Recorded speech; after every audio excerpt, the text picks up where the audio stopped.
Thank you all for coming out today. For those who don't know, my name is Aiden Miller. I live here in Front Royal. I've been here for about 10 years. I put on this event just inspired by sort of the buzz going around with data centers in town and county, Virginia, and the United States as a whole. I hope that this can be a productive conversation, and I'm very glad to be joined by two friends of friends that I was introduced to, Eric and Cynthia. So Eric and Cynthia, do you want to go ahead and introduce yourself? We can start with Eric. Okay. Stand here. Oh, you can sit or stand. Yeah. My name is Eric Gagnon. I'm from Warrenton, Virginia. I'm on the town council, and I was elected twice, once during a special election in 2023, and then once again last November. I originally got into politics, local town council government, after getting involved in the Amazon data center issue. So it's been a very interesting journey for me, and I'll have Cindy stand up and introduce herself. Sure. Hi, I'm Cynthia Burbank. I'm also from Warrington, where I retired about 14 years ago and thought I was going to just lead an idle life. But then the Amazon data center issue came along and the threat of transmission lines through our beautiful county.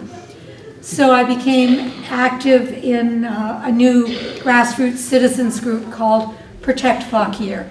And so for the past 3+ years, I've been working with other citizens to resist not only the Amazon data center in Warrington, working with Eric and others in the town, but also in our county. So, thank you. You guys can stay seated if you want during the. Okay. I'll just, yeah. All right. It's probably easy. We don't want to shuffle through the podium too much.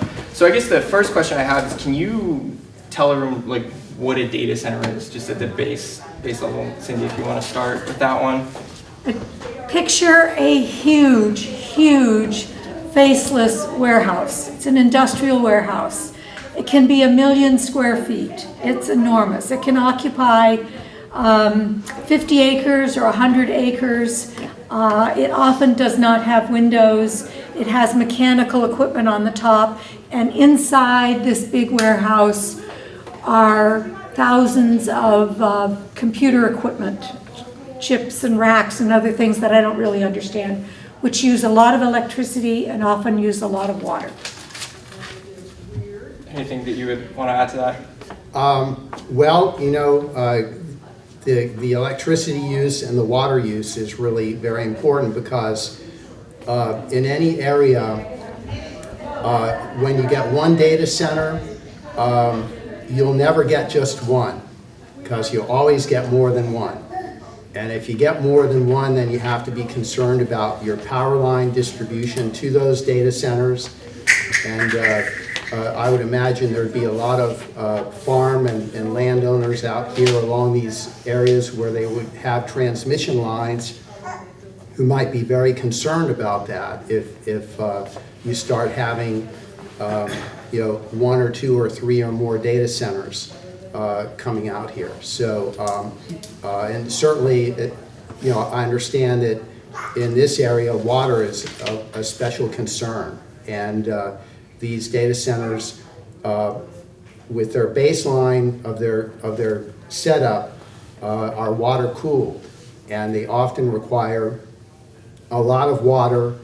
Now they say that they can recycle the water, but they can only recycle it so many times, because after a while it goes into the atmosphere and they need more water. Okay, so water is going to be a critical issue for data centers, especially here in Warren County, as I understand it. Then they say they have new technology, which is using a chemical called glycol, which is like antifreeze in your car. Okay, and some of you have heard that if you leave antifreeze out and your cat drinks it, it'll die, and that's true. One of the questions that you would have to ask of a data center developer when they talk about this high-tech cooling is if they're going to use glycol, do they have a plan to mitigate risk in case they leak 20 or 30,000 gallons of glycol into your aquifer? That's a real issue. And that's really kind of a sleeper issue as far as the whole cooling and water issue goes. So there's lots to think about in terms of whether or not you allow data centers in your community. Now, Eric, I want to touch on some of the reasons why a community might want to bring in a data center, but something you said there that I've heard a lot, and I wonder if you could expound on, is you can't just bring one data center in. Can you go into why that's the case? Is that something with state law, or is that just the way the cards fall? It just seems to be the way that it happens. The greed factor kicks in. In Warrington, after they approved the one data center in February of 2023, the local government and town council was riding high, and we had heard immediately there was a big move to annex an area right outside of our town limits that was currently being offered as for sale, and annex that into the town boundaries, and then they were going to offer that as another data center site, and they were trying to rush that through so they could rubber stamp the application to get a second data center. So the greed factor really plays in very big with data centers, because these data center operators are offering landowners many multiples of what their average market land value is. And for a landowner, that's a hard offer to turn down, so I would say the greed factor really plays in. And then once you have one data center, and the infrastructure is there, if they have any kind of power line access, it just makes it easier to get more. I'd like to add one thing to that, which is that heretofore the data centers were all agglomerating in Loudoun County and then Prince William. You probably read some news stories about that. And it's getting to the point where all the available land is being taken up. And yet the demand for more data centers throughout the country is growing. So counties that are outside that Prince William Loudoun area, like Fauquier, like Warren County, that's the new frontier for a lot of data centers. The whole industry is growing rapidly, and it's pushing out. And so that's why, especially in counties like yours and ours, you'll see the pressure for more and more and more. Thank you for that. So we've kind of jumped into the weeds a little bit. Backing up a little bit, I think too, what are the pros? Why would a community, a county, a town, a city want to bring in the data centers? What are the positives for that? Cindy, do you want to Sure. start there? Well, a positive depends on what you value. And if you value money, that's it. And that's really all it is. Data centers can bring a lot of money. It certainly will bring a lot of money to whoever sells the land to them and to the developers who get it through the process and sell it to a big multinational corporation like Amazon or Microsoft. They're going to make a lot of money. But then usually, not always, but usually, there will be a fairly hefty tax bill to the local government. So if you want a lot more money, that's the main and perhaps the only positive, except it's not guaranteed. We're seeing more and more cases of where things happen where the money doesn't come through the way that it was expected. But it really boils down to money. Do you think you could provide an example of that where the money's not coming through as expected? Well, the most recent one that popped up, she wants to talk, but let me finish my thought. The most recent one that popped up just in I think the past week in Manassas, They had approved a data center, and they were expecting a lot of revenue from the taxes on the equipment inside the data center. Well, suddenly they learned that there was going to be a bank there, and that there's a little provision somewhere in the Virginia law that says banks don't have to pay taxes for computer equipment. So all the revenue they thought they were going to get, they're not going to be getting. And they're going to have this huge data center right in the middle of their community. Yeah. The other thing that's very important for people to understand about, when you look at the tax argument, that this is going to be a tax bonanza for a town government is that can be a very, kind of illusory thing, because data centers are taxed on by government by the value of the building and the land the building sits on. And then the value of the equipment, the computer equipment that's in that building. They're not taxed on sales like a restaurant or a local business. If you had a factory or somebody actually generating value right there for the town and its citizens. So these are very big, sophisticated companies. Google, Microsoft, Amazon, Facebook. They know how to game local tax structures and codes. And they can dial up the equipment when they need it.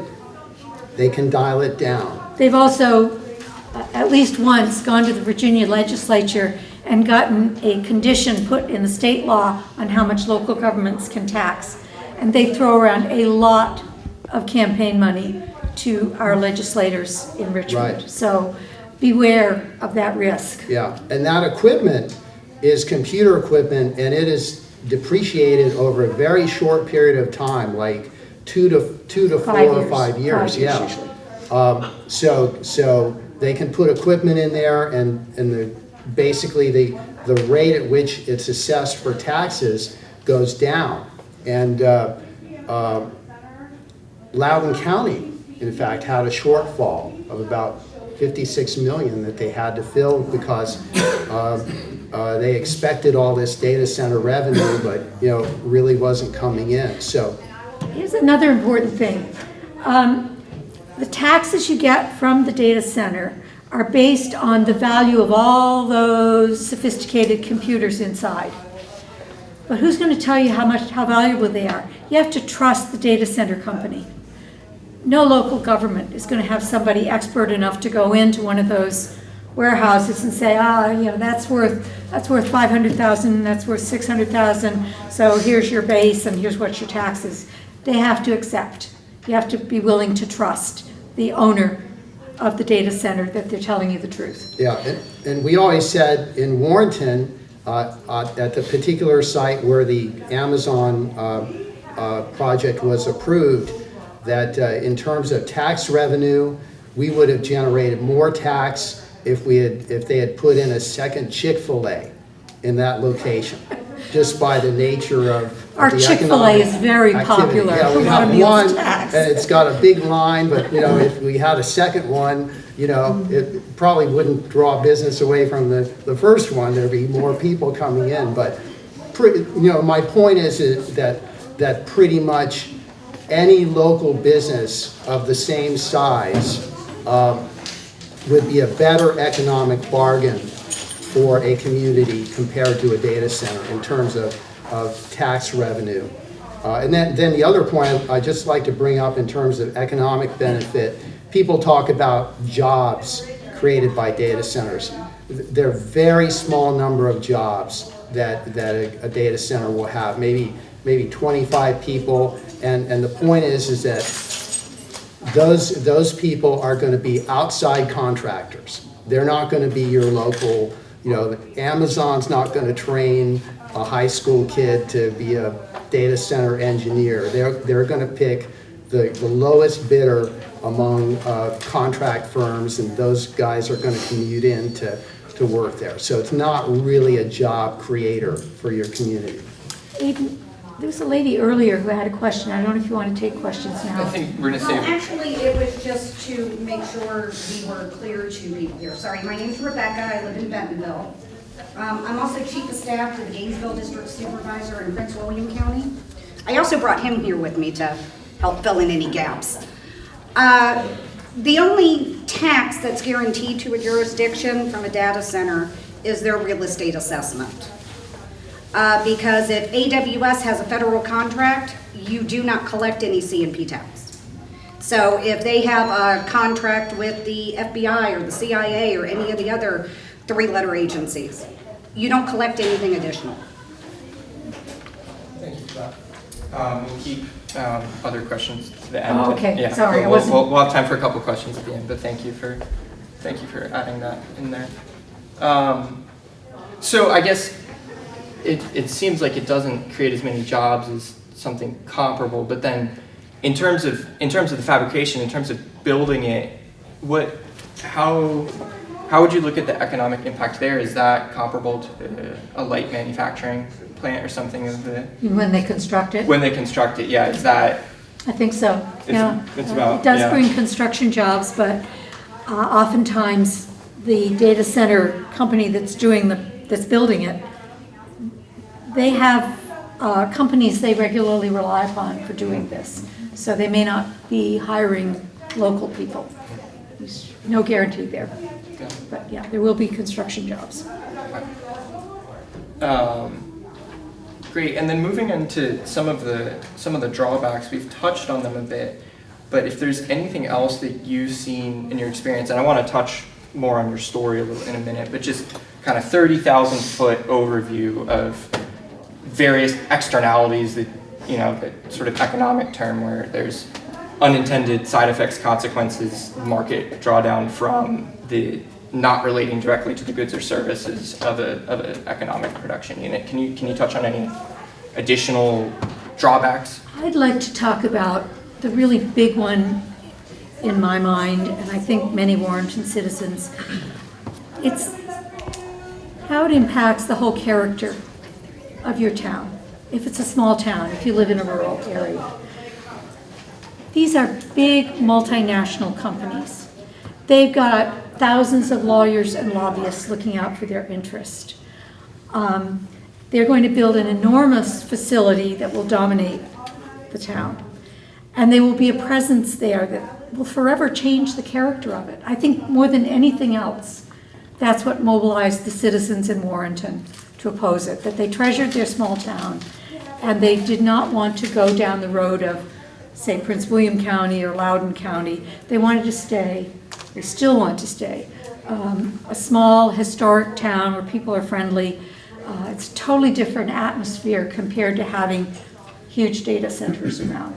And going with that comes, throughout the process, Amazon and their chief representative, John Foote, who I think is doing something here in your town, they are very slick and very devious. And they tell you this, and then that doesn't come true. And you just can't believe them. They introduced, for example, a noise study, because noise was a huge issue. This data center was going to be near a moderate income neighborhood. And they introduced a noise study that we got an expert in noise to come in and say, this noise study was so bad, a high school physics teacher would have flunked it. Amazon was so embarrassed they had to withdraw the study. But they only withdrew it for a few months. And then when they were ready to force a vote, they brought back the same study, and they had the town council members then in the bag. So the town council members accepted it. So the big drawback to me is the whole character of many, not all, but many data center operators. And above all, from my experience in Warrenton and watching what goes on in Prince William and Loudoun, it's Amazon most of all that will just plow right through you and tell you things that aren't true, and have slick representatives like John Foote giving you a cock and bull story that will not pan out. I'll stop with that. Yeah, I would certainly echo that. I mean, I've been through Front Royal since I was probably 12 years old. Our family had a place in Strasbourg we come through here every weekend, and we lived in Silver Spring, Maryland. And all you have to do is go to Prince William and Haymarket and Loudoun County and see what data centers have done to those communities. And you will understand why people who live there can't stand to live by those data centers, and that's why they come out here to see you guys and visit in this beautiful area. So that, that's very important. I would strongly recommend it for any of you who are concerned about this issue, is go out to these areas and look at those data centers. And listen to them. Yeah, listen to them, because I got into this 3 years ago. I had no idea I would be here right now, right? I started out just out of a concern because they were going to put this data center a half a mile from our house. And I'd heard about the noise, and I thought, well, that's an issue. And then I did some research on it and learned that, yes, it is an issue. There are medical studies about noise at those decibel levels, but a real sleeper issue that not many people know about is the vibration, the low frequency vibration. So you 24 don't hear hours it, you a feel day, it. Yeah. 7 days a week, Yeah. 365 days a year. It's always Yeah, there. and there's a development called Great Oaks in Manassas, where they have, I think they have like now they have 4 data centers, 3 or 4 Amazon data centers. And it built right close to a subdivision. So you had houses all around it. You had people who had to sleep in their basements because they couldn't sleep at the second level. 'cause After they paid to have all new windows put Yeah, in to right. try to soundproof Right. it. So Amazon, they complained to Amazon, and first of all, Amazon basically blew them off, and then they complained in larger numbers. And Amazon's first solution, bungee cords and yoga mats. They went up on the roof and they wrapped the air conditioners that were generating all the noise in yoga mats with bungee cords around them. That was their first. This is high tech. Yeah. It didn't work. Yeah, and over a period of about a year and a half or so, they engaged in various mitigation steps. And I was in touch with when I got on the council, I was in touch with the head of the HOA there, and basically I said, how is it now? And he says, well, there's been some improvement, but it's never going to be the same.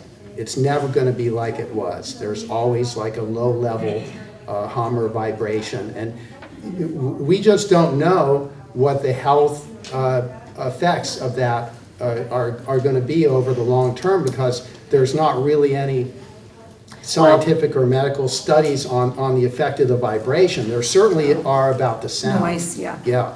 Yeah. But that's a big issue for sure. And that should be very concerning in your area where data centers would be located close by housing developments. And we can't skip the issue of the electricity that they use, because their electricity usage is enormous. Give you an example. In Prince William County, the big campus that was approved but being litigated, called the Digital Gateway, would use something like 3 gigawatts of electricity, it's estimated. Well, you probably don't know what a gigawatt is, but two nuclear power reactors at Lake Anna produce about 1.5 gigawatts. Dominion Energy estimates, last July they said the data center demand they had contracts for 21 gigawatts. That was July. December they said, oops, it's gone up. It's 40 gigawatts in 5 months. 40 gigawatts would be like, another 30 nuclear power plants to provide the energy, and who knows how many transmission lines. So our state is impacted by this, because the more of these that are built, the more transmission lines they need, the more power generation that they need, the more electric substations they need. And if we don't fix the way they do the rates, we're going to be paying the cost. I think they're going to fix that, at least in part, but another huge impact is the electricity. Right. And then along with that, all of these data centers have diesel backup generator units. And these are, each of these are about as big as a railroad boxcar. And a typical data center may have 24 of these. Actually, that's a smallish data center. Yeah, that's a Warrington. small one, right. The big ones now, it's more like 100 or more. Right. And those have to be tested on a regular basis, either all fired up at once, or some of them at some times and some of them at other times. And nobody really thinks about the noise that those can generate, just totally. And then in the event that let's say 5 or 10 years from now, if the grid is not able to keep up with the power requirements of data centers for a community, they're getting allowances to be able to crank those generators up, if the local grid can't support the electrical load on that data center. And then you'll have 24 diesel generators cranking up and making noise in addition to whatever noise that data center puts out. And you were being awful generous in saying maybe 5 to 10 years. PJM and others are sending signals, they're expecting it in the next year or two, that our grid is so overtaxed by this that they will be running at risk. Maybe we'll have rolling blackouts, or maybe they will simply tell the big data centers, okay, unplug from the grid so they can keep it operating, and you can turn on your diesel generators. So if you're in a neighborhood or a community near the diesel generators, that is the risk, the threat that you face. So thank you for that. So the other resource that gets brought up a lot is water. And my understanding is like the Gen 1 sort of data centers, they are using water directly. And I know you touched on sort of new closed loop, but can you touch a little bit on water usage, at least for the older models? Is that, I've seen estimates that it's, same daily usage as a town, anywhere from like 10,000 to 50,000 people. Is that? It's huge, the older ones. I can't quote the amounts, but there are communities like in Oregon where something like 40% of their water is being used by the data center. Those are older ones. The technology will vary. Some data centers keep things cool with electricity and HVAC equipment and rely less on water. Others rely more on water because the electricity is too costly, so the data centers would rather chill things by using water. So it depends on what technology they use, and that's something that if you're going to have a data center coming to your community, you really need to nail down and get locked in proffers or contracts, because if you leave it up to the data center, they can shift from water to electricity or back, and you'll have different impacts, and you lose control over it. Kirk, did you have anything to add on the water question? Yeah, I would think in Warren County, water should be your primary sticking point with allowing data centers here. And you may want to think very carefully about balancing the water needs of the people who actually live here versus supplying water to data centers. In our county, years ago, before we knew about this data center onslaught, our County Board of Supervisors adopted zoning requirements for data centers. They limited them to 2 small areas in the county, and they said 2 things. One, the data center's water had to be recycled water. They couldn't draw it from our wells or our water system. Recycled water. And there's no recycled water in the county. That means they have to truck it in. So that helps keep the data centers at bay and protect our water. The other key provision that our Board of Supervisors adopted years ago was that to get the land use approval for a data center from our county, they had to show that the electricity would be, any new power lines would be underground, because we treasure the scenery of our county, the landscape, our farm landscape, and we did not want new transmission lines or distribution lines. So fortunately, our supervisors were smart enough to get those conditions in place. Worth thinking about. Thank you for that. So I do want to drill down a little bit on sort of your story and like how you came to be involved in this and sort of how it played out in Warrington and Fauquier. Would you tell your story first? about Oh, okay. you and your wife, Chris, were Right, quietly right. living on Winchester Street? Right, yeah, like I said, we got involved in data centers, just really from the public safety aspect of it. We were just concerned about the noise. And then we discovered, the real disconnect between, we were like most people. We didn't follow local town politics. We might read an article about things going on in the town from time to time, but we didn't know. I didn't even know who my town councilman was. And that's true of most people, who live in an area. So we weren't any better than anybody else. And I just learned that our local government was really disconnected from the will of the local residents. I got to talking with my neighbors, and we're all concerned about this data center issue, and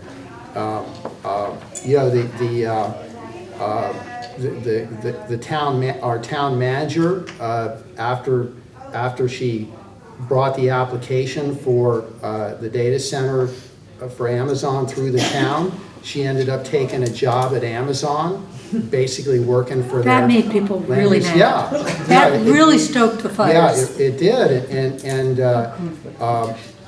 it just made you wonder, well, who's in charge here, and are they listening to us? And they weren't. The weren't. fact is that it was sort of we sort of felt like it was a stacked deck against us.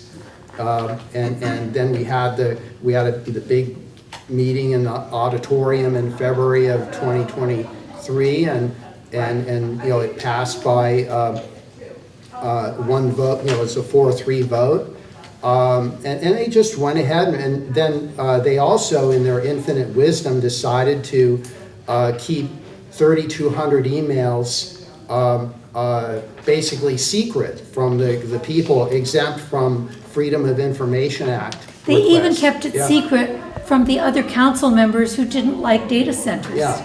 Yeah. So they voted to keep it secret, then they voted to approve the data center, and then they voted to release the emails, but only to the town council members, not to the public. Yeah, so it just made people wonder, and I got involved just on the data center issue, knocking on doors, spreading the word on the data center project here in Warrington, and then people asked. There was an opportunity to run for council in my ward, and I said, well, I'm not qualified, find somebody better. And then a couple weeks go by, and they said, well, you really should run. And I said, well, I don't really want the job. And then they said, well, you're perfect. So If you don't want it, then you're the one we want. Right. So I had a tough campaign in my first campaign, and I won, and then I was unopposed in my second campaign last November, and then along the way in last November, we turned the whole council over. We had 3 new council members plus a 4th who voted against the data center was reelected. So we have a strong anti-data center block on the town council. And you'll find, you know, Warrenton's story is no different from Prince William. Prince William turned over as well, and they had to get their last data center shot in there during the lame duck session, which they did, which was an outrage. But you'll find that in any jurisdiction where you have these data centers, people get up against them, and if the local government is not attuned and listening to the people, they're going to get turned over, you know, because the political process, which can be slow, you know, will eventually, you know, grind toward justice, I guess, and you'll get good people in there who will represent you and your interests. So. But you have to get involved. Yeah, you have to. You really have to.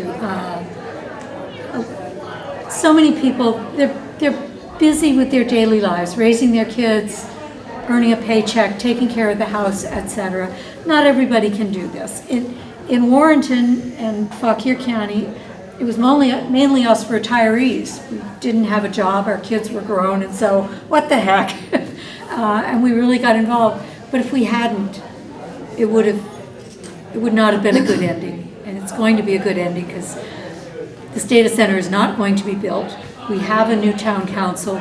They're changing things in our town government to make it more transparent, to look more scrupulously at the budget and control the budget, things like that.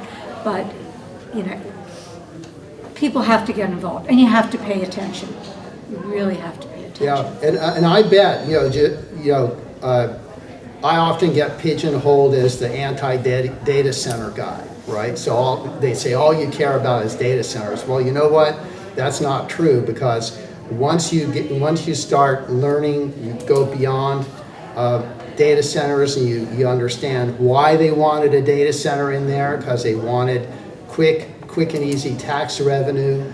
You understand, you look at a budget for a small town. You understand there's a lot more that's wrong in your local town issues in terms of your budget and development priorities is also very, it points to that as well, and having responsible land use. And so there are a lot of things that I've learned about being on the town council that need to be addressed, and they really focus on and I'm sure that's an interest here as well, is how you're going to preserve your small town character and control your growth, right? Not have sprawl come out. Well, it's probably not as much of a problem for Front Royal as it is for Warrington, but of course we're fighting, Northern Virginia sprawl coming down from Gainesville and Manassas toward us. So that is a big issue, but certainly Front Royal, I think over the coming years will become more of a acceptable commuter community. So that's something you'll have to address with developers coming out and wanting to put big developments that probably don't belong in that way, in your community. You might feel that way. It's really all about what you want your community to be and what you value. My sense is that for you in Warren County and in Front Royal, it's pretty similar to Warrenton and Fauquier. We treasure being rural.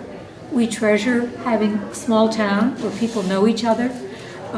We treasure the character of that. We treasure the beauty of the landscape and being able to come back if we happen to go into DC or Northern Virginia, come back and, blood pressure goes down and a big sigh of, I'm home. And we want it to stay that way. And if that's the case, then data centers are a big threat to that. And it's part and parcel of other development threats. You just got to think about what do you treasure as a community, and are you willing to fight for it? Eric, you mentioned, I just wanted to have clarity on this. You mentioned there was sort of these secretive emails and a siloing of information that wasn't even was that legal or illegal? Like how, was it a FOIA loophole? How did that even happen? Well, it related to, there's a privilege allowance between communications for the town manager and the mayor, and you know, their legal argument hinged over the word, was it or? Or. It all hinged on the word What did or. or Does mean? or mean or? Does or mean and? Right. And right. the bad guys, and our town attorney at the time, because a lot of the bad guys, said, no, or means and. So both of them are exempt. Right, Well, so they took it to court, they lost, and then they were gonna take it to. the court said, Yeah. or means or. Yeah, they strongly rebuked basically the town's case, and then the town was, ginning up to take it to the Virginia Supreme Court. Yeah, and then the new council came in and we said, no, just pull the plug on it. And release the emails.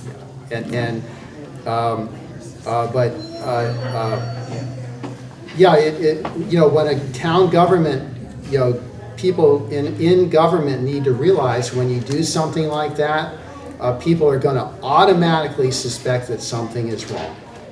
So they may have felt that they had a principled argument that they needed to keep these communications secret, but you really have to listen to what,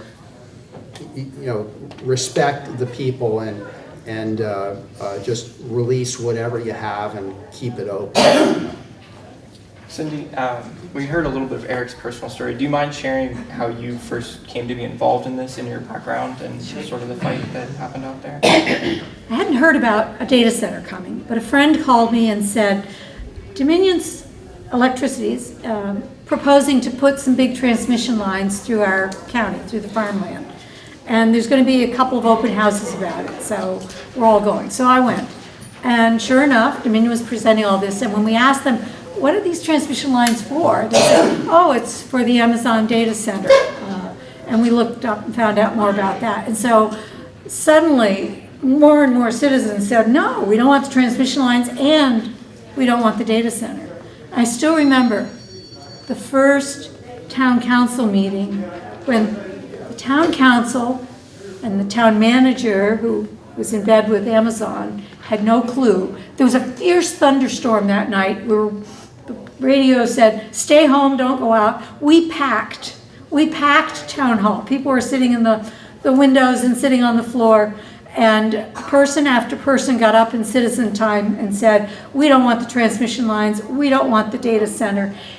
And that was supposed to be Brandy Schaefer's last day before she went to work for Amazon. They were going to have a big celebration for her, but they couldn't do it because we just kept, every one of us had 3 minutes, and we got up there and we said, no, no, no. And meanwhile, it's thundering outside, and we kept that up. We kept that up for about 9 months, month after month after month.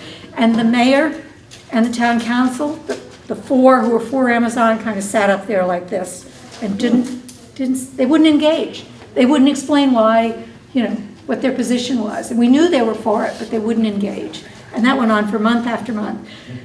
Then there was the Valentine's Day hearing, or the Valentine's Day massacre in 2023, when they decided to hold it at Fauquier High School in a big auditorium. And I thought, oh, how are we going to get enough people to the auditorium? Town hall wasn't that big. So I was out there on Super Bowl Sunday in the rain, knocking on doors, handing out flyers, especially the flyers that Chris Gagnon created with her wonderful artwork. We filled that auditorium. And we filled it with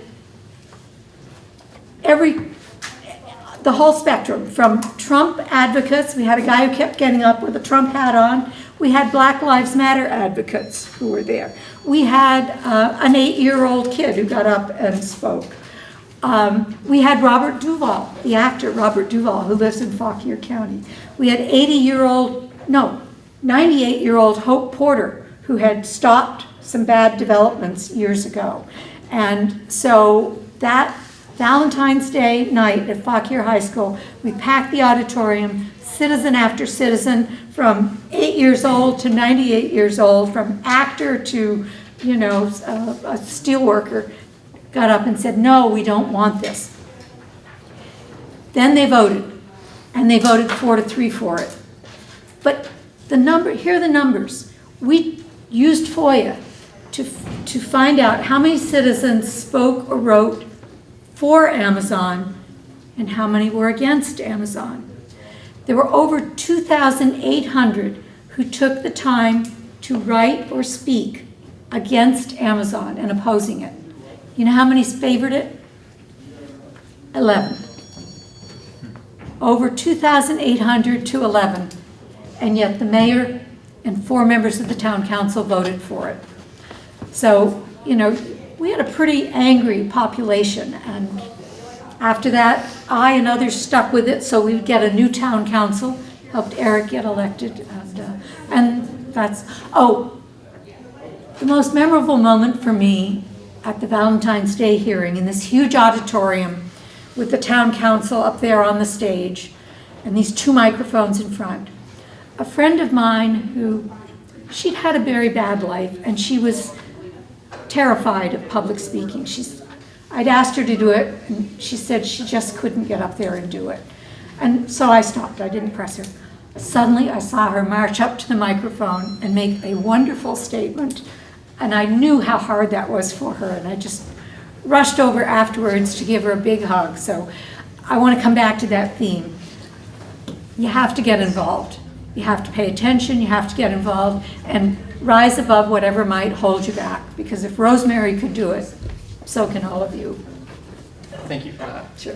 Another thing I wanted to circle back on a bit was the recent story with Manassas. That was the, is that the one that overlooks kind of the battlefield out there? It's a different one? Different one. Okay. Yeah. Okay. Yeah. For the, But you bring up the battlefield, that is the other insane thing, that they would desecrate the Manassas battlefield by putting this huge, monstrous data center campus, they call it. Doesn't that sound nice? Campus. That would use the equivalent of, you know, 2 Lake Anna nuclear power plants worth of energy. Right at the edge of that very historic and meaningful site. you said something there too, that they call it a campus. I'm curious, because there does seem to be a lot of citizen concerns with the data centers. Is that something that developers, do they try to reframe what they call it, or is there, do you have any experience with that? Like, do they just? Yeah, I mean, we certainly have seen the data center industry realize they've got some strong opposition and begin recasting things. They've done slick flyers, especially in Prince William County, that are rather misleading. But most of all, they make big campaign contributions. They know what pays off. So yeah, they recast stuff. They try to tell us, oh, it's not going to be a noise problem. We're going to comply with your noise laws. And if we don't, then, you know, you can shut us down. Yeah, right. We're going to have our town sheriff show up at a huge data center that's doing stuff with the federal government and say, I'm shutting you down. We know that's not going to happen. So we don't trust them, but they try to constantly package things to deceive us. Thank you. I think another concern I've heard is sort of this opportunity cost that comes with obsolescence. So because the data center industry and the technology industry, it increases at an exponential rate. Like, technology helps build technology. We see that the most with AI now, where you have AI coding itself. These sort of discussions. Is there a concern with obsolescence when you put up Gen 1, Gen 2 data center that, it won't even be in operation after 10 years and just left there to rot? Do you have any thoughts on that? Yeah, I think obsolescence is very much a concern, and this is something you all need to be aware of, is these data centers operate on software and IT systems that were created in the 1980s. run by middle-aged guys who look like me, okay? And it's basically a model that is becoming obsolete. And there are startups. I get some information from one company, and if there's one company, there's probably 50 others out there that we haven't heard of yet. But they're coming up with new ways, to network software and to make more optimal use of computing cycles on a chip, and basically to decentralize these large data-driven applications, and even AI, like with the DeepSeek AI program that was developed in China. That was developed for a fraction of the cost of OpenAI and some of the American AI systems. So that is very much an issue that you should all be aware of, is that, and I don't think it's going to happen overnight, but probably, in a few years, you're going to be seeing alternatives to having a large concrete data bunker, right, which is what these things are, and then the alternative will be some very decentralized system that'll probably run on this one company that I've been following, they can run a government, the government federal election database. It's like 670 million records, and it processes 200 and some thousand transactions per minute. They can run them on little mini PC boxes made by Intel, 2 of them stacked like this. And right now, that same application is being run by the federal government on a $39 million data center, with all these, hundreds of servers. So there are going to be things like that coming out. And these data center operators, I think in about 5 years, that will start becoming a thing, and then people will say, well, people who make these big money decisions will say, well, maybe we need to take another look at these data centers. But what happens if you have some built here in locations, for example, where it's not suitable for them, if they stop being a data center, to become a trucking or warehousing facility? Maybe the highway access is not adequate. You're going to end up with a big white elephant that it's going to be tough to find a use for, and that's going to impact your town government tax situation as well. We had 2 things to that. One is that most data centers are not built so they can be easily converted into something else. They're simply structurally not suited for that.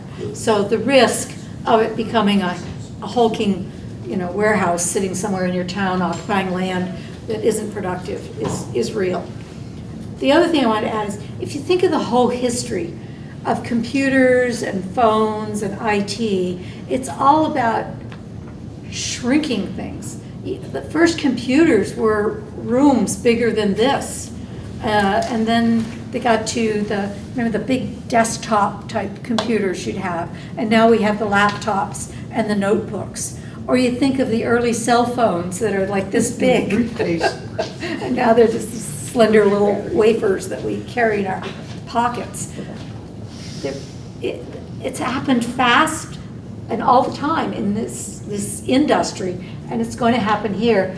And besides what Eric described, there has been research going on for what they call DNA chips, where you can miniaturize it and put on something that's like the size of this, what would go into a data center. So we don't know which technology is going to win out, but all the history tells us it's going to move to miniaturization, where it's not going to require as much energy or water or space, but these big structures are going to be left around our communities. Right. And meanwhile, communities who have these big data centers, you know, a data center comes on a site, it fills that site, that's what it's going to be used for. This current administration wants to reindustrialize the country. They want to bring factories back and get Americans making things again, and I think that's a great thing.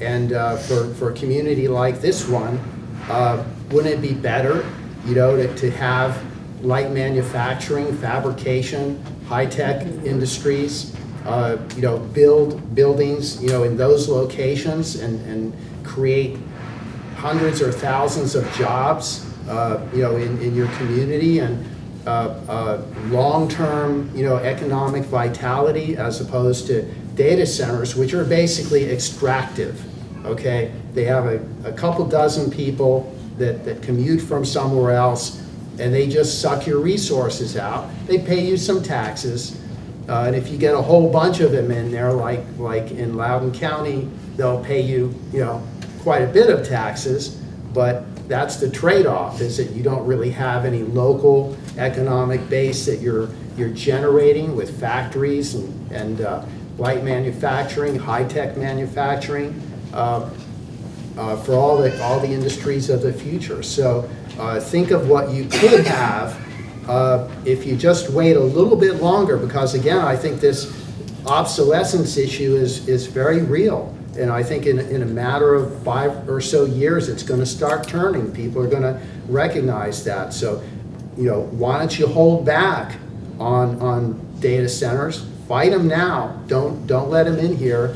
And then, you know, those areas that could be developed for future industrial applications that are going to be 1,000 times better for your community, you know, then those can come in here.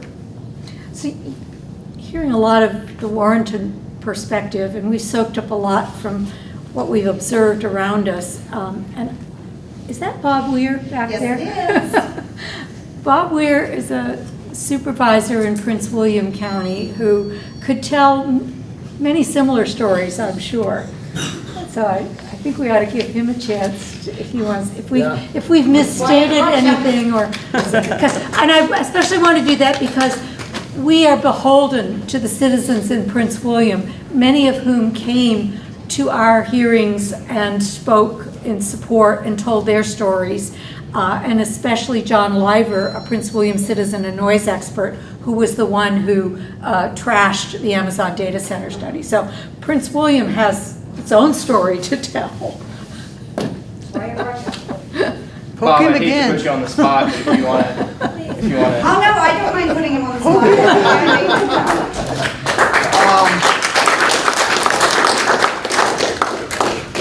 Great. Sorry. Hope you got 3 hours. Did we say anything wrong about Prince William? No, everything you said was right, except not as bad as it really is. Let me give you the hard part first, which is the part that nobody likes. Data centers are required. The question is where and at what cost. Prince William County has found out the hard way that there's a good place for them and there are bad places for them. Unfortunately, our county board puts them in all the wrong places. A little bit of background on me. I've been in the data center issue since 2014. The data center industry does not like me, and Dominion hates me more. We fought the Amazon power line. I thought it was... Got some of it buried, right? That's the one. I had to write a remand brief that Dominion still hates me for. It cost them a couple $1 million in defense costs, but we won that case. And it's been downhill ever since for Prince William. I'm actually serving in office because of data centers. Unwillingly, by the way, much like you. I wasn't, you know, I had served 12 years on Haymarket Town Council, didn't have any desire to be in the county government. My predecessor got caught up in data centers, was forced to resign, and the local GOP marched me at bayonet point to the registrar's office and said, "You will run." Couple of things. Let's deal with the biggest issue. Prepare to be lied to. Yes. Yes, that Prepare is to the be biggest lied issue. to at every turn. And not just by the data center, not just by their lawyers. I won't say his name, but I have a 25-year history with that guy. The lawyers will lie to you, not only the lawyers from the industry, but the lobbyists will lie to you, and in some cases, the lawyers from the town. I have a very long history with your former attorney. By the way, that case, the Orr issue, he's lost that thing 3 different times in three different jurisdictions. He should have known better. Our town fired him too. And your local elected officials will lie to you. It's hard things to admit, but they will lie to you. Or they'll be taken advantage of, because quite frankly, most of them, I'm quite surprised they know how to tie their shoes in the morning. If you want a good look at the outset of where they're going to come down on an issue, or how this is going to play out in your jurisdiction, the first place you go to is VPAP. And you look at their campaign contributions. In my county, a vast majority of the board members have taken tens of thousands of dollars in contributions. Tens of thousands, not just 10,000, tens of thousands, and sometimes more. And don't get me started on the state legislature, because they're not going to help you either. And that's both sides of the aisle. I am the most hated man in Richmond right now. Even the Republicans don't like me. I actually got a data center campaign contribution. He funneled it through my PayPal account and gave me $2,000, a guy named Chuck Kuhn, one of the largest data center land speculators in Prince William and Loudoun. When we found out, we took that $2,000 and wrote 10 checks to $200 a piece to the charities and got rid of it, because I'm not taking dirty data center money. They will lie to you in multiple ways. Everybody's talked about the digital gateway, or at least we've touched on it. When they first came in the door with the application, they promised the county $900 million annually in revenue. The number was questioned. And to staff's credit, the county staff broke it down to $400 million in estimated revenues. But they didn't factor in things like depreciation, infrastructure projects that the county was on the hook for. Now, we'll get into that in a second. But it was sort of just a very cursory back of the envelope, not very deep look into the revenues. Dr. Liver, who was actually my planning commissioner, may he rest in peace, he died in Canada on vacation, did a deeper dive along with some other financial guys. They did a modeling, and it turned out that the county would be in the red for the first 16 years, I think, and wouldn't realize a dime of profit for more than a decade. On the night that the gateway was approved by the board, on a lame duck vote by people heading out of office, including Chair Wheeler, the data center applicants finally came in and admitted, well, it's only going to be $100 million, but that's a full build out in 26 years. Big drop. It's a very significant drop. The other thing they don't tell you is who their end user is. In the digital gateway circumstance, we knew who the end users were. We knew it was QTS and we knew it was Compass. In many circumstances, you don't. You will have some developer come in, somebody will amass a group of properties, and they will have the land rezoned to industrial or whatever other compatible land use they can get, and then they will flip it to a data center. Happened just recently in Mid-County. And they will tell you they don't have a end user. So you don't know who that end user is, and you don't know what kind of revenue you're going to derive. As has been mentioned, there's a chance you won't get the CNP revenue, computer and peripherals tax revenue, and that's where the real money is. It's not really in the real estate aspect of it. If it's Amazon, there is a very good likelihood, given their contracts, AWS contracts with the feds, that money will be used for federal contracts. Although the server is not owned by the feds, since the server operations are for federal government operations, they're tax exempt under federal law. You can't tax them. And we've had a new sort of curveball thrown at us in the city of Manassas, where a bank claims they own a data center, and banks under Virginia state law don't have to pay personal property tax or BPOL because they pay bank franchise tax. That sort of knocked Front Royal for a loop. Manassas. Excuse me, Manassas, not Front Royal. Get them all confused. There's so many of them. There are a lot of other issues. They will claim they bring jobs. They have toned that down in recent years. They used to come in and say, oh, this data center complex is going to employ 500 people per building. Well, now it's down to about 50. They still claim they're high-paying jobs. Yes and no. There are a couple of maintenance technicians in each building. The rest of it is security and technicians for the HVAC. The people that are actually maintaining the equipment inside the data centers come and go. They're mostly from out of state, and quite frankly, most of them don't even visit anymore. These data center operations are being run out of India. They don't have to be there anymore to move the chips around.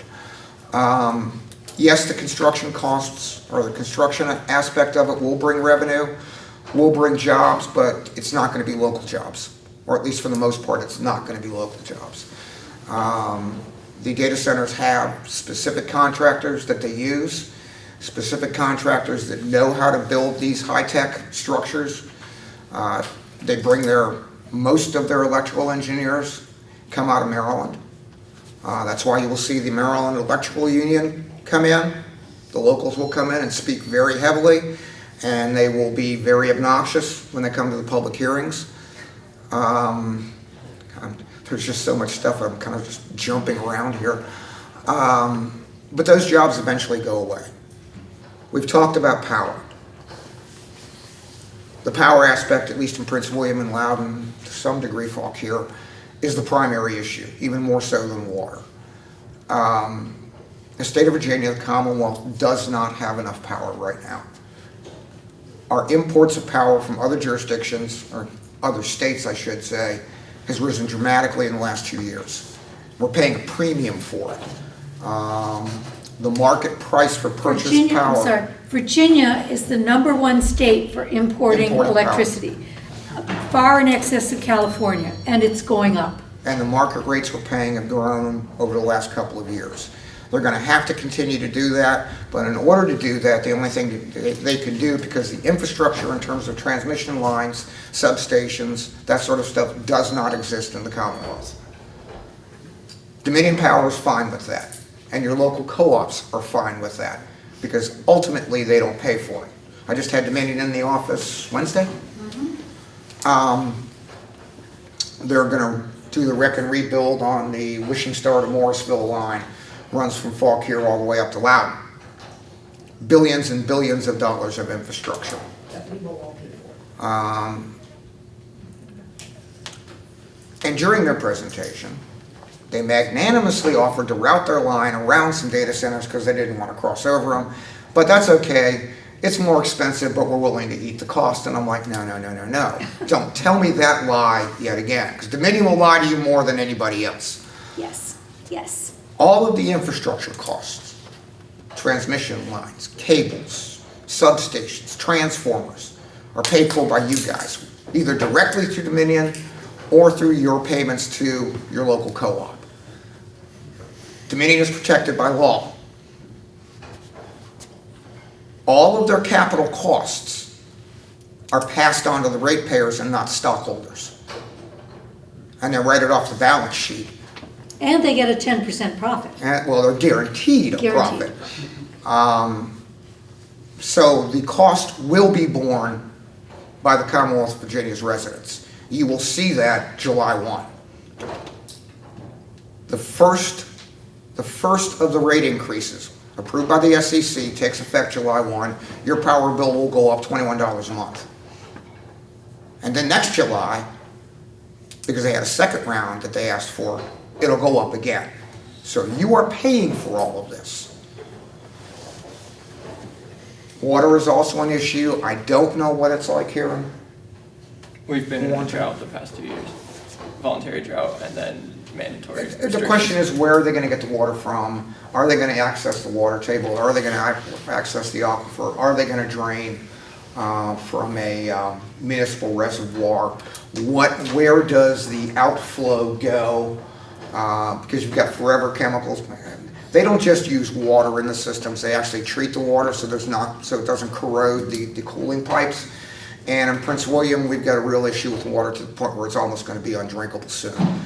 They also add a significant amount of salinity to the water. The Aquan Reservoir is at a salinity level that you can now taste it, and people on sodium-restricted diets shouldn't be drinking it because it's a larger issue. It's not just data center driven, it's a variety of issues. But it's going to cost $1 billion for a desalination plant, of which the cost will again be borne by you. There's a lot of hidden stuff here.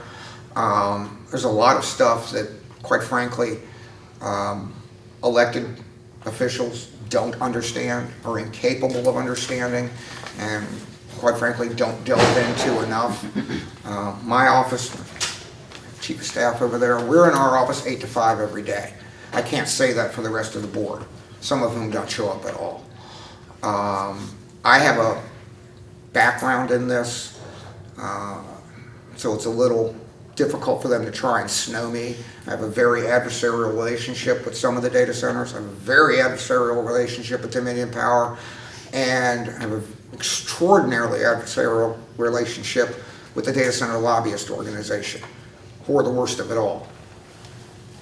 Because they will come in with their slick lobbying teams and they will lie to everybody. They will take out campaign ads against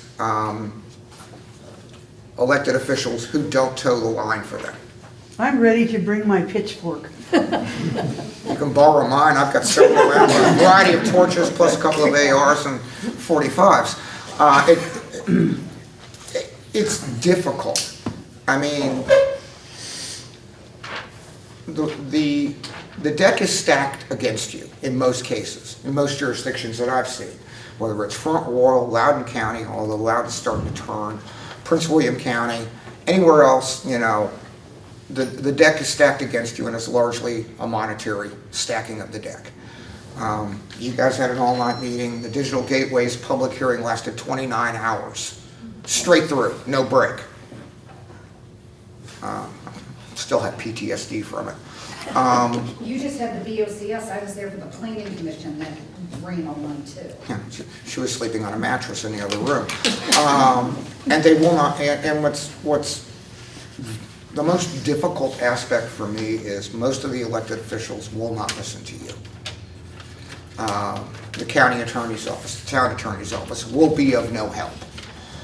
County staff, even if they want to be helpful, will be squelched.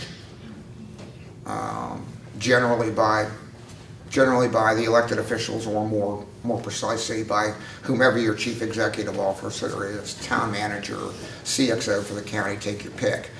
I'm sorry, I can take questions if you want, but be careful, be vigilant, and it is literally a fight to the death. I should be fishing down to Smith Mountain Lake and moving down there. I'm stuck here now for another 3 years. No, it's 2 + 4, Bob, because you're running down. I like my job. I want to go fishing.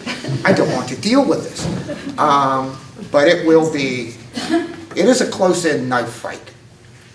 You will lose friends. You will make enemies. And a lot of it will not be pleasant. But if you want to prevail, wear your Kevlar. Because the one thing that we really need to kind of keep in mind, Prince William Digital Gateway, that started with just a small handful of people that spoke to some data industry people that then expanded out. And when people are told that we'll give you $300,000, $400,000, $500,000 an acre, that money takes people that you have known for decades. I mean, that's generational wealth for some families, let's be honest. They then all of a sudden think, well, no, I have property owner rights. I should be able to sell this. I should be able to do this. Let me dispel, in case there's somebody here who's actually considering selling land, let me dispel a couple of myths. specifically with the digital gateway. There is the myth that the landowners were forced into this. That is not the case, for the most part. Some of them were because their neighbors all sold. Yes, I agree. They were worried about being the hole in the donut. They were not forced. They've had negative impacts on all of their surrounding neighbors. They even fought amongst themselves because there were two groups in the digital gateway. The initial group that was getting $300,000 an acre, and the second group that was getting $900,000 an acre, something like that, and they litigated with each other. Yeah. So they were fighting, well, they got 900, why are you giving us only 3? Well, that was the deal at the time. The asking price is now anywhere from $500,000 to $2 million an acre, and sometimes 3, depending on where you're located and what your land is valued or what your land is zoned. The myth I want to dispel is that this is somehow raising all the agricultural taxes, or that these people are being unfairly taxed. They're not. I will be quite blunt about this. 95% of the people that entered into the contracts with QTS and Compass were morons. And I say that for one reason. They did not hire a land broker or an attorney to look at the contract. They saw the dollar signs, signed the contract, and are stuck with it. Their land is encumbered for years. They are stuck with it because they didn't read certain portions of the contract, i.e., you get no money until everything is settled. The rezoning is done, the litigation is over with, and in that period, if the rezoning is successful and litigation ensues, you're responsible for the increased property taxes.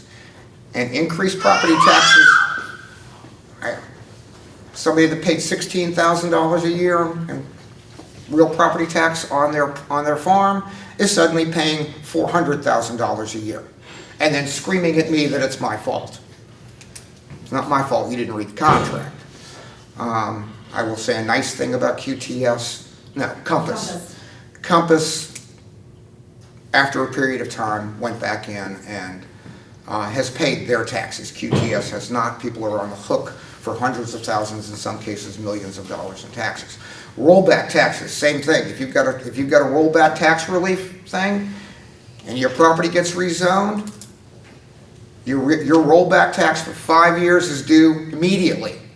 Immediately. By state law. And this is the other thing that people leave out. Your property gets rezoned, the treasurer is required under state law to reassess you immediately and send you a bill, including for that portion of the year that your zoning changed. None of these people looked at this. If you get a contract, look at it. Read it. Have an attorney do it, because they are all completely one-sided. It's going to create a problem. The other thing that these people who squawk and yell about how their taxes are extreme and they can't afford it won't tell you is that they're currently getting a 65% tax break on their rate or on their assessed value. I don't agree with the assessor's office, but I don't get the opportunity to influence assessments, tax rates. I don't even get. Elected officials don't have access to a lot of the tax information that the public thinks we do. That's protected by law. But they got a 50% reduction for litigation. They got an additional reduction. Development charges. Huh? 30% for development costs. Yeah, development costs, distance from transmission lines. 10% for too much data center. Yeah, 10% for too much data center. So they were only paying 65%. Their bills could be, logarithmically greater than they are. But they brought this upon themselves because they didn't read the contract. But this is, that's just typical of the morass of things that you're looking at. I have a question for you. Something that had caught my eye recently with our county is a certain landowner who wanted their property rezoned from agricultural to industrial asked our Board of Supervisors to pass a law change that says that they will not have to pay the increased property tax rate until they actually start having the industrial use on their property. I wasn't going to go there, but I will. There was a bill offered in the General Assembly this year by Senator McPike. The bill was designed specifically to roll back the current situation and exempt the digital gateway property owners from their real estate taxes until such time as the litigation was settled or they were paid off by the developer. It would have fundamentally changed everything in the Commonwealth of Virginia, not just digital gateway. It would have had an impact in every county where a rezoning is under litigation or being challenged. It was done as a personal favor. I would note that Senator McPike does not represent that area of the county. Senator Rome does. Senator Rome sits on the same committee that Senator McPike chairs, which heard the bill. Senator McPike gave nobody any warning of the bill, dropped it at the last minute, and then hastily scheduled it for a public hearing in Richmond. I went. I was not kind. The people from Digital Gateway were sitting behind me. They are my constituents. They didn't vote for me, but they're my constituents, so I got to represent their interests, but not in this case. The bill was bad for Virginia, was bad for Prince William. Would have cost Prince William something like $10 million almost immediately, probably significantly more than that. Again, money at play. I know who started asking for the bill. It's the same person that started the conglomeration of properties and created this nightmare in the first. It's also the person who holds all the escrow money and earnest money for the groups. It's one of the other things you'll find in the contract. When they pay out the escrow money and the earnest money, if you're a landowner, you don't get it. Your representative gets it and holds on to it. And guess what? If the data center decides to pull out, under the current language of the contracts, they get all their money back. And you get nothing. It's a mess.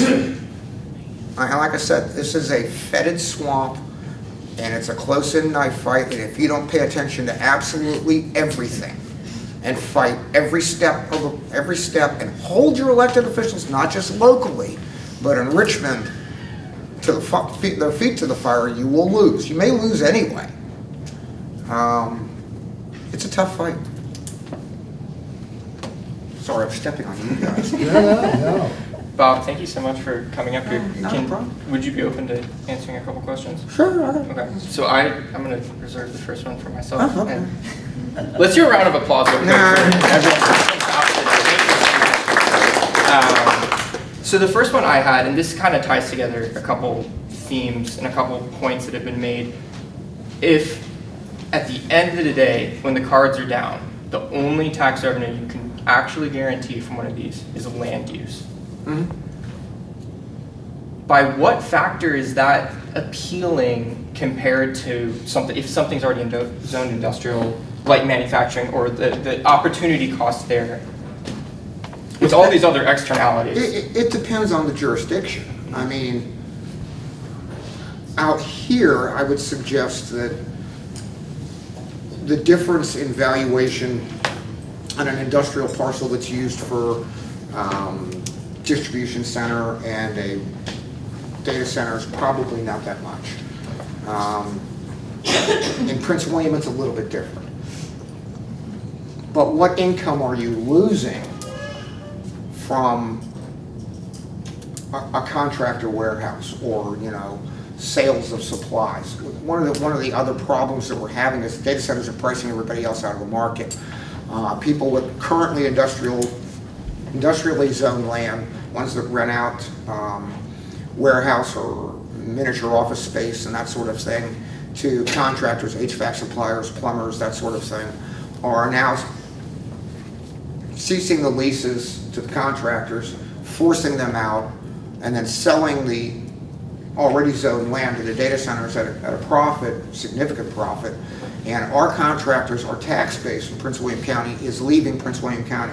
Not because they want to, because it adds to their costs, because they have to now come in from outside the jurisdiction, but they're being forced down into Culpeper, Orange, coming out here, and there's a transaction cost for that gets passed on to the consumer.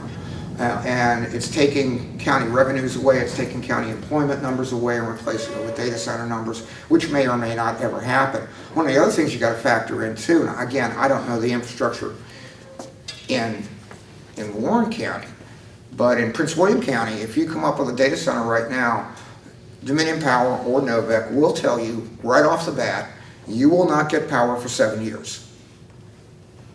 Period. It just doesn't exist. And I suspect it may be more like 10.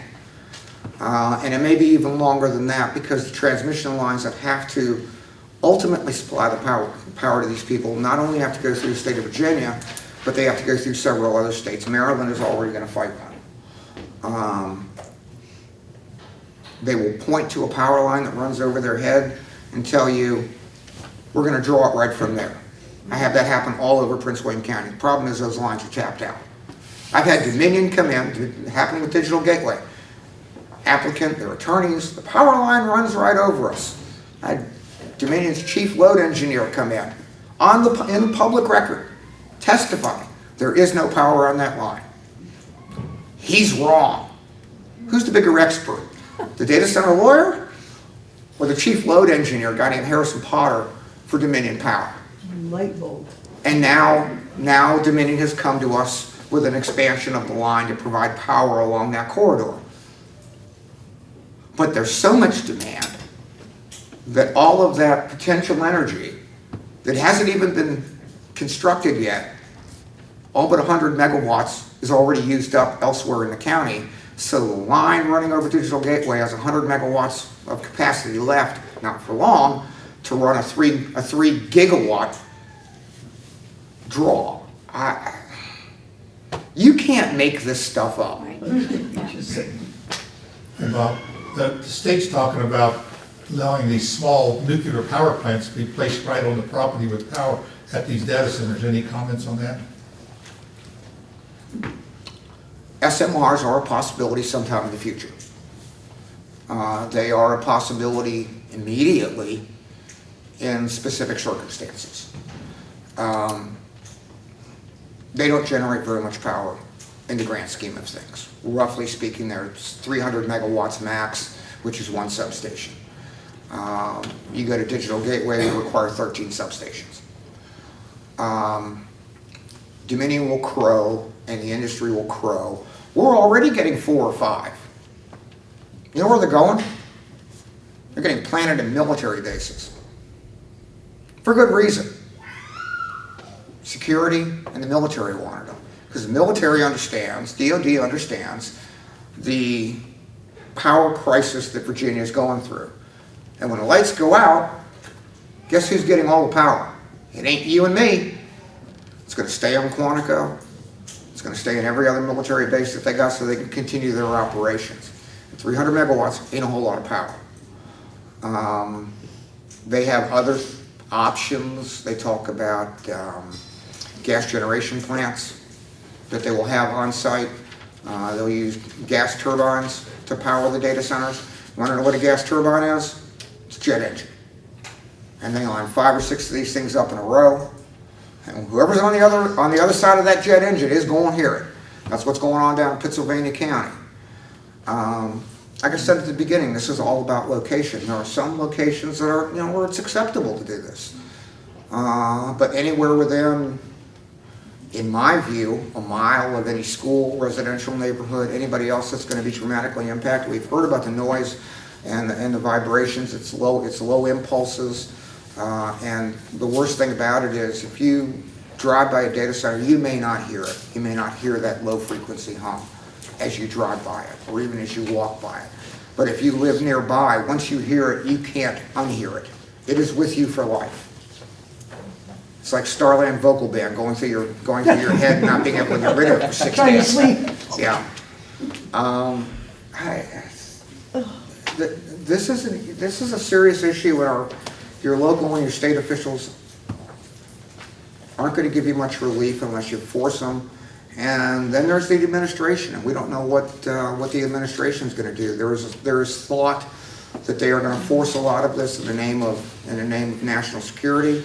I have heard recently that they want to put it underground to protect it from EMP, because there is a real national security issue. If you set off an EMP device at about 1,500 feet over the Loudoun Prince William line, not only would you destroy all DoD capability, you'd take down the stock market and all data would be lost. I'm surprised somebody hasn't thought of it, or probably has. But there's now thoughts about taking all this stuff underground and hardening it against EMP. Anything else? Other questions? I actually got one for Eric, if that's okay. Oh, sure. Cool. I think Warrenton's a little bigger than us, but town-wise, we're a lot more similar than Prince William's so much bigger. What other industry, commercial, industrial, what else are you doing for tax base to get your, the schools, your fire and rescue? What other alternatives? Because, I mean, nobody would even consider a data center. It's just money. I mean, everybody's just looking for funding, so what else is Warrington doing for funding to keep taxes free? That's a good point, because we've got a really unbalanced tax base. We rely mostly on meals tax, BPAL tax, and our property taxes are very low. They've been historically about as low as you can get. So that really is an issue with us. There are those of us on the town council who would really like to bring in more light manufacturing. We have a couple of sites in Warrington that are old sites that would be suitable for light industrial use. We've had some interest from developers who want to just tear that down and turn it into tract housing, and good many of us feel that we'd like to keep that and see if we could get a light industrial or let's say a food service, because in Fauquier County, big area for I guess industrial use is food processing, like cold storage, cold preparation of food, and so forth. So those are the kind of things that we would like to attract to really get a more balanced economic base, and also to provide jobs for Warrington residents, because we're pretty much a commuter town. We're closer, of course, than New We're York. part of that commuter mess too. Yeah. So, my and dad that's did construction in the 70s, and we were commuting all the way to Arlington, Fairfax, and then it's just kind of, we're basically a bedroom community too, most. Yeah, exactly. So we don't like that. We like to have, job availability in town where people can work and have good jobs. And so that we're realizing now, and we would like to make some shifts toward that and toward more infill development within the border of Warrington, as opposed to just bringing in more rooftops, like they do in north of us, because that really, these new rooftops never pay for themselves. So we'd like to have a more, balanced, job creating type of economic base for the people who live in our town. Have you created any strategy? I know manufacturing, current administration, I'm hoping long-term manufacturing comes back heavier to the U.S. Short-term, have you got any solutions to lure that manufacturing back into your community? Well, we're going to be engaging more with the county economic people to see if, just get higher up on their radar and, see what we can do together to get some, attract some businesses to town. But yeah, it's very much a concern of ours, because we, in our current budget, we're realizing that, and we're going to have an adult conversation with the people we represent about their tax rates. We have this recreational facility called the Wharf, which is a big 60,000 square foot indoor pool, and that's been nothing but a financial black hole for us, $42 million black hole over the past 18 years. We're going to have to deal with that. You know, a fair number of people want us to keep it going. They're going to have to pay for it one way or another, and I'd like to be able to get a more very diversified base, you know, including light industrial, and so I'm very optimistic about with the current administration, because I know reindustrialization is a big, you know, with the tariffs and all that, that's sort of like the first step toward, you know, trying to bring companies back here to start making things. So, yeah, I'd like to see Warrington certainly be a part of that, and Front Royal certainly, you know, it'd be important for this community to be a part of that as well. You know, you're actually better equipped in terms of your highway access, and you have plenty of open space, and it'd be a great thing for, you know, for all of you. Yeah. Thank you. I want to be respectful of time, so let's do 2 more questions. Is that okay with you guys? Sure. Yeah. Any other questions? Oh, we talked about just the economic value and the possibilities of yay or nay, but no one has addressed the fact of the, for instance, migrating birds. I've read some information on that, and just I'm nervous. What has been studied about the impact of our humans and animals close to these places, that what's the impact on that? I did read about the migrating birds and the low, for instance, there was hummingbirds that in their migration, they have gone down, you know, the population of that. So does anyone have any ideas about that? I'm overwhelmed with all of this, but Yeah, I haven't seen. the impact of environmental impact on these. I haven't seen studies on how data centers Right. impact that, but it stands to reason that industrialization in general and massive structures like data centers are going to contribute to losses in those areas. So I don't think anybody has any solid data, but it can't be helpful. I'll leave it there. Yeah. I mentioned low frequency vibration, but certainly EMF coming off of any electrical equipment, power lines, I mean, that's a well-known issue in terms of, you know, the health effects of people who live near, you know, big power transmission lines. But certainly the equipment in data centers, you know, they use a lot of electricity, and that generates radio frequency radiation, and that has health effects. And certainly, you know, you mentioned hummingbirds and birds, you know.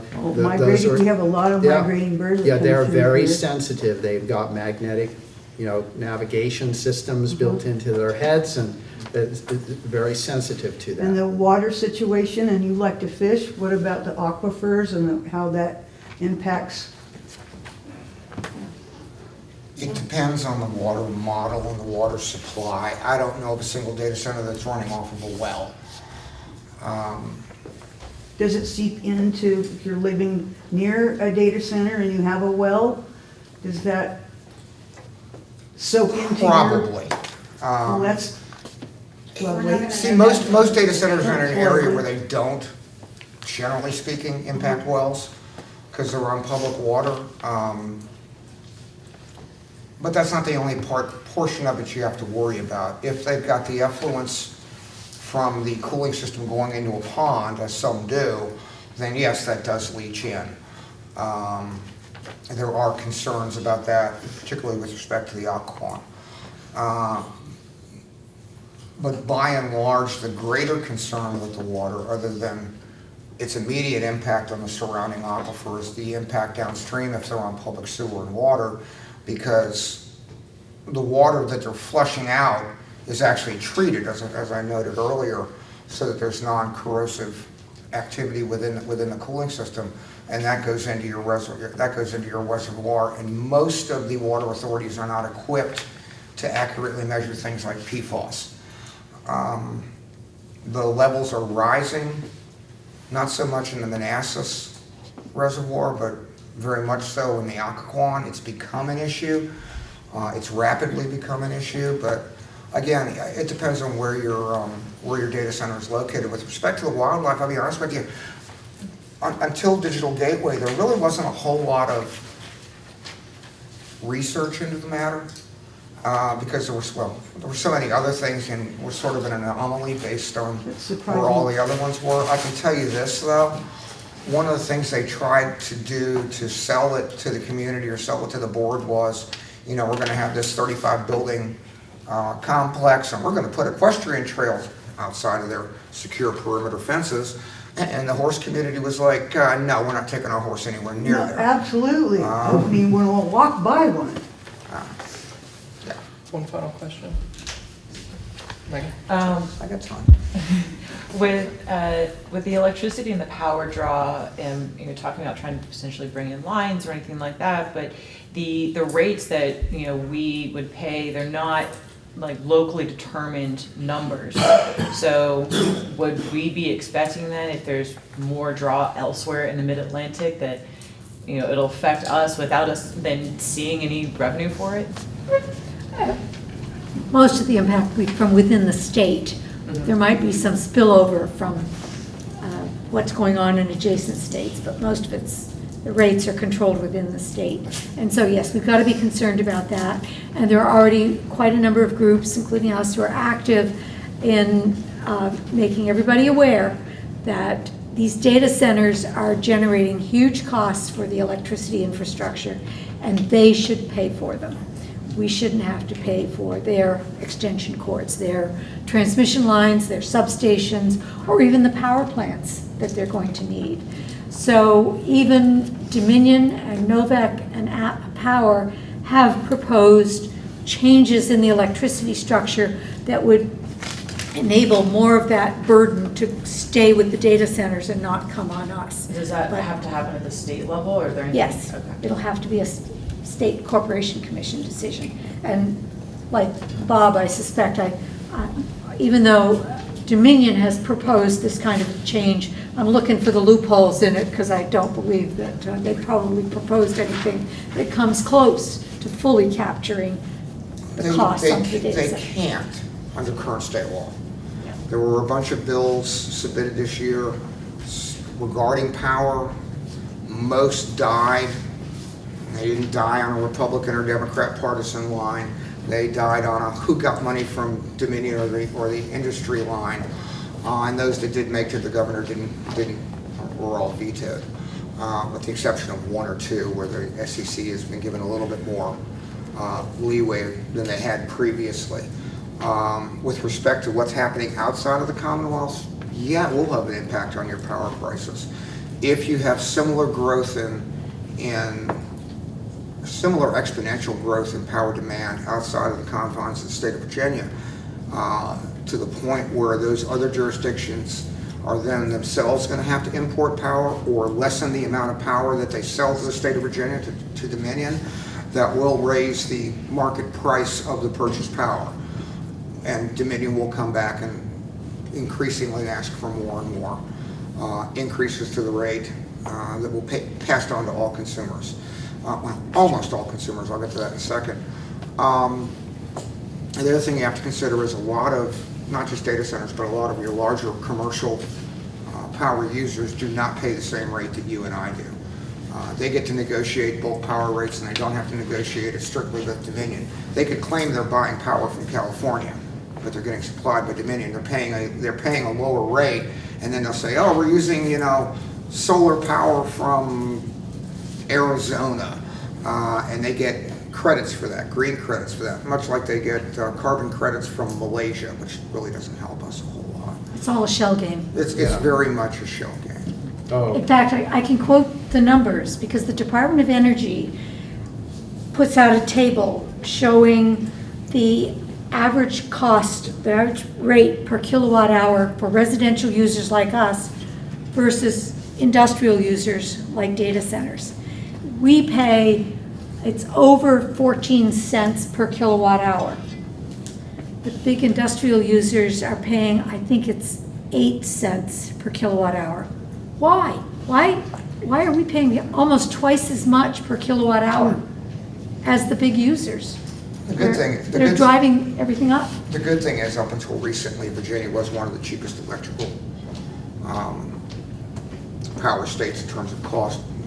That's changing rapidly. Well, I've got time. He wanted. Are Amazon and other corporations a front for a deeper organizational structure? Not that I'm aware of. I mean, let's face it, Amazon's got its own agenda. Microsoft does, Google does, Black Chamber Group. They're all vying for the same contracts. I haven't heard of any sort of conspiracy amongst them. It's all, as best I can tell, just straight economics and corporate profit model. I agree. So the question I had, we're in a co-op, an electric co-op, so we're technically like, we own a share, we're the stockholders or whatnot. As the data centers gain more power, could they also be infiltrating these co-op boards and swaying things in their favor that way as well? No. Okay. But there is a schism amongst the co-ops. I don't know about the co-op out here. I do know the co-op in the Richmond, Chesterfield, Hanover area is concerned. Their belief, because they operate under a different model than Dominion, is that the potential stranded cost of building infrastructure, which they have to build on the co-op's money, and then it's really weird how they work. I mean, they don't get to do what Dominion does in terms of writing off the capital costs. They are very, very concerned that it could ultimately bankrupt the co-op. I think it was the Rappahannock Co-op testified. I actually sat on Dominion's IRP committee, forced to actually. And they are very, very concerned, as are some of the other co-ops in the state, very, very concerned that data center development will bankrupt the co-ops. How does that impact a consumer of the co-op's residential power in terms of cost? I don't know.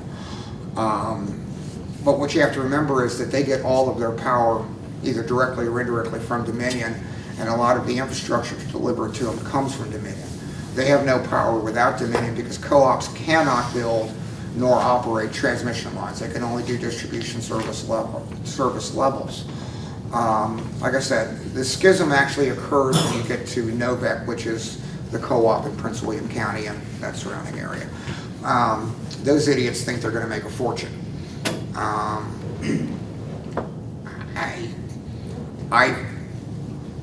I suspect that at the end of the day, they're whistling past the graveyard because if the data centers become obsolete, and it's not really a question of if, it's when. If you read the industry's own white papers, they're predicting it somewhere within the next 5 to 10 year span. Then you're stuck with a whole bunch of stranded infrastructure with no use. let's have another round of applause for our.